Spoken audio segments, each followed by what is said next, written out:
آپ صلی اللہ علیہ وسلم سے روایت ہے، حضرت عبداللہ بن سلام یہ ایک یہودی تھے اور پھر مسلمان ہوئے، اور اسلام کی محبت کیسے ان کے دل میں بیٹھی؟ کہتے ہیں سب سے پہلے جب میں نے آپ صلی اللہ علیہ وسلم کو دیکھا تو آپ کی زبان مبارک سے یہ الفاظ سنے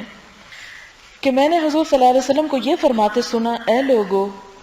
یا ایھا الناس افشوا السلام واطعموا الطعام وصلوا الارحام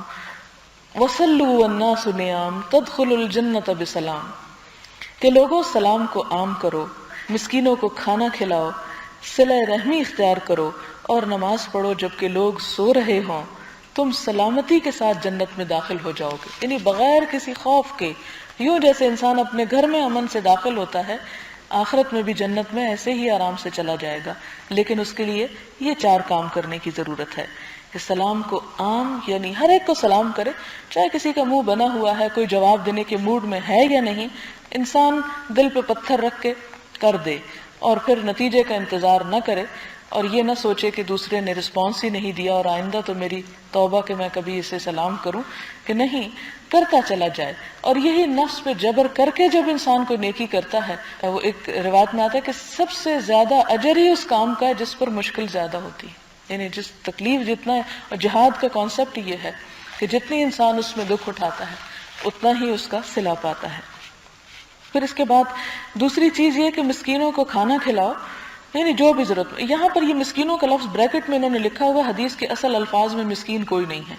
اس لیے میں اس حدیث کو عام معنوں میں لیتی ہوں اور عورتوں کو خاص طور پر تسلی دلایا کرتی ہوں کہ وہ جو اپنے بھوکے بچوں کے لیے یا شوہر کے لیے کھانا تیار کرتی ہیں یا لگاتی ہیں یا اس میں محنت کرتی ہیں اور پسینہ بہاتی ہیں، اس کا بھی اجر اور ثواب کچھ کم نہیں ہے۔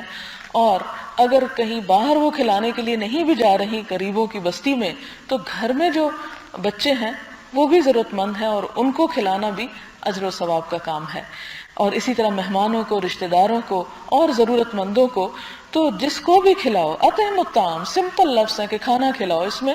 شرط نہیں لگائی گئی کہ کس کو اور کس کو زیادہ ثواب ہے۔ وہ الگ بات ہے کہ جب ضرورت مند کو دیا جاتا ہے تو دگنا ثواب ہو جاتا ہے، ایک کھلانے کا، بھوک مٹانے کا، اور دوسرا اس کی ضرورت پوری کرنے کا۔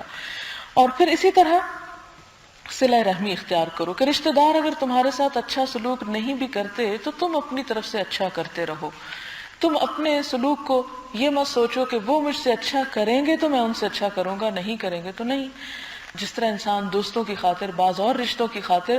باتیں سہ جاتا ہے، اسی طرح انسان اپنے رشتہ داروں کی بھی سہ جائے، کیونکہ رشتہ داروں میں اتنی کلوزنس ہوتی ہے کہ اس میں بعض اوقات ایسی باتیں سننی پڑ جاتی ہیں کہ جو انسان دوسرے سے ایک ڈسٹنس کے ساتھ ہی کرتا ہے، تو معاملات زیادہ بگڑتے ہیں۔